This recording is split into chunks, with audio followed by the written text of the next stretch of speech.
Stocks that are oversold, stocks that are overbought. What is the RSI? How do you use it? Let's talk about it. Welcome, everybody. This is Don Miller from MarketBeat. Today, I have with me JU, a MarketBeat contributor, active trader, and we're going to talk about RSI, how it affects your trading, what you should look for, how it all works, how it's all formulated, and what kind of a signal it is for traders. Jay, welcome. How are you doing today? I'm great. Great. Happy to be here, Don. Thanks for being here. Hey, as far as the MarketBeat contributors we have, you are what I would call a technical analyst. As I said, you're a trader. You use a lot of signals that a lot of people don't.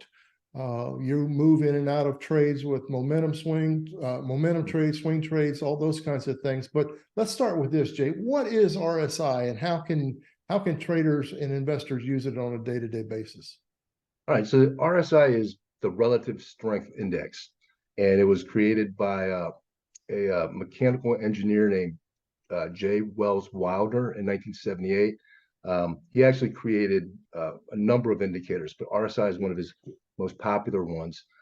It was launched in his book, New Concepts in Technical Trading Systems, and he became a real estate investor after that.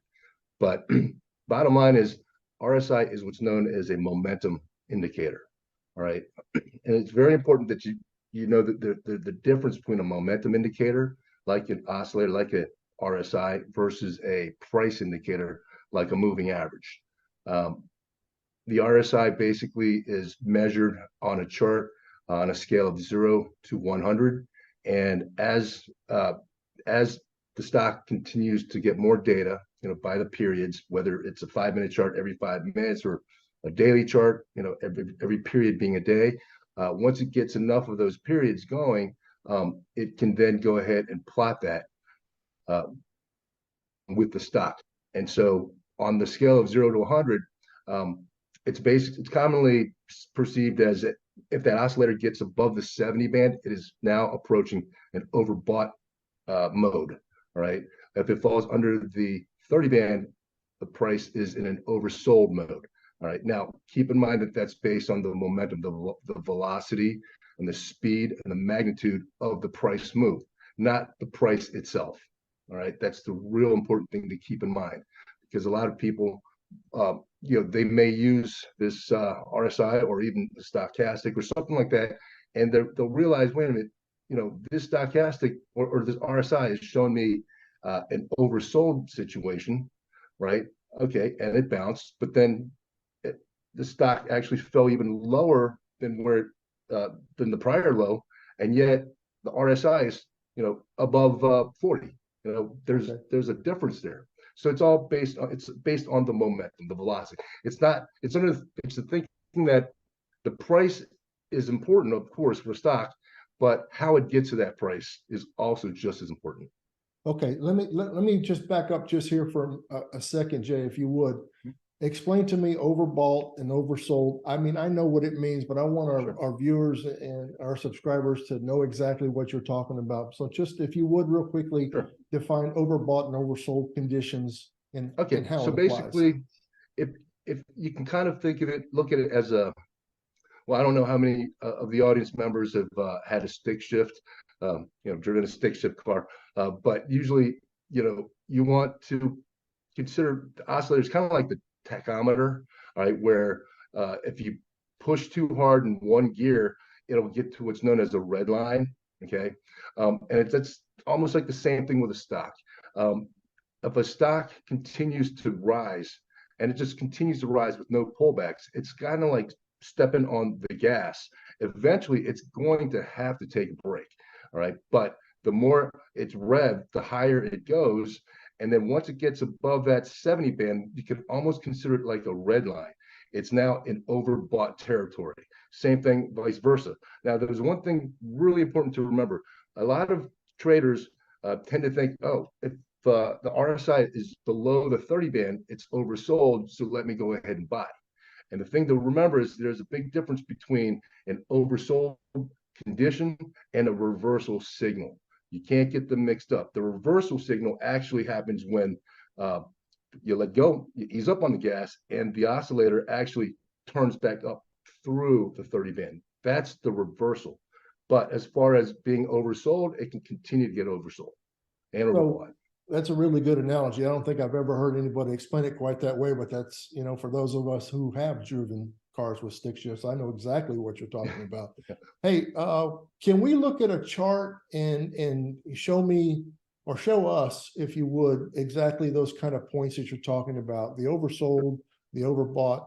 I know a lot of people will look at this, and I want to make this very clear to you, and I'm sure you will confirm this for us. But 30 and 70, those two marks don't necessarily mean a buy and a sell at that point, do they?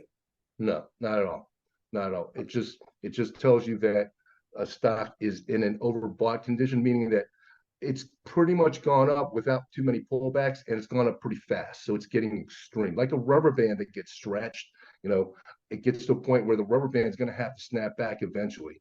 So that's what RSI is. Eventually, the RSI will fall back under the 70 band, but it doesn't necessarily mean the price is going to be any lower than when it first went through the 70 band.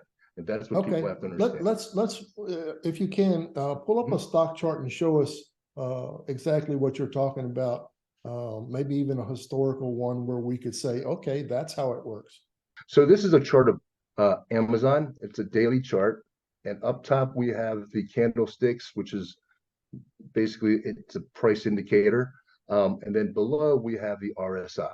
And the RSI, as you can see, goes from 0 to 100. But what's really highlighted here, these lines, they indicate above 70 is the overbought area, below 30 is the oversold area. All right. So in this situation, for example, you can see how Amazon squeezed higher, and this was on its earnings, and it had actually gapped up, and you can see how the indicator goes through the 70 band. When it does that, you want to be very careful not to chase the stock, because eventually it is going to come back down through the 70 band. So, anyone who chased based on earnings and they weren't watching the RSI, they got stuck in the stock for a deep pullback or ended up taking a loss on this one. All right. Now, when it comes to, what I talked about with momentum versus price, if you take a look at this example, you can see Amazon basically cascading lower in stock price from from the 120, 121 area all the way down to 85, 87. Okay. And then, so over here, you can see the RSI coming down, falling through the 30 band and staying below the 30 band. So this is a very oversold situation. All right. Now, if you had bought Amazon just as it was falling through that 30 band, okay, you would have been buying, around 150. Well, thinking that it was oversold. And so, hey, if it's oversold, it's got to be cheap. Let me jump in, not realizing that stocks that are oversold, just like stocks that are overbought, can continue to get oversold. So Amazon continued to go lower and lower and lower. And so you're looking at a 15-point drop in Amazon while the RSI remained under the 30 band. All right. Now, when it finally bounced back up through the 30 band, that's a reversal. Okay. And Amazon was able to bounce back up towards the 103 area. All right. But then you'll notice something here. You'll notice that eventually Amazon slowly starts to basically crawl back lower and then actually breaks through the prior low of 85, 87 and hits 81.69. So this dark green line is an even lower low. But if you look at the RSI is around 35.40. You see what I'm saying? Right. So the RSI is actually higher than where it was when Amazon made that first low, but now it's actually the RSI is actually higher, okay, than where Amazon made a new low. See, so that's also what we call divergence, okay, when it gets kind of very extreme like that. But the main point here is that you can't just look at the RSI and then decide, hey, this is a good price or this is a good value. Right. It's all based on the momentum. Jay, I think what you just did with that chart is confirm something that I've always said. I've heard other people say it, but it bears repeating. The RSI indicator, while it's a very important indicator in trading and investing, isn't an end all, is it? I mean, you just can't go strictly by it. There's other components that Yeah. fit into it and fit into your trade. Am I correct?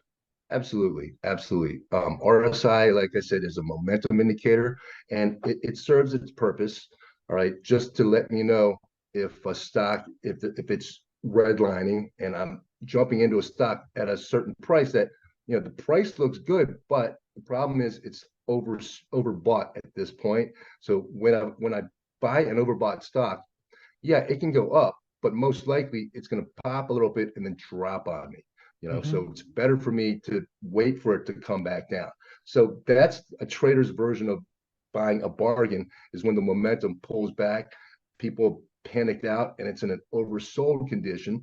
And then you wait for it to reverse. Remember, just buying an oversold position is not right. You want to wait until it actually reverses. That's when you want to step back in. So I got you, Jay. absolutely. Jay, everyone, I hope you've enjoyed this video. I'm going to leave a link in the description down below for an article that Jay's written for MarketBeat on RSI that goes in depth. I think it's about a 1,500 word article about how the dangers of how to calculate RSI and so on and so forth. Jay, again, I want to thank you for being here, for your explanation on RSI. I am certain you will be back to discuss other technical indicators, some of the ones that we spoke of. Thanks for being here, buddy. Absolutely.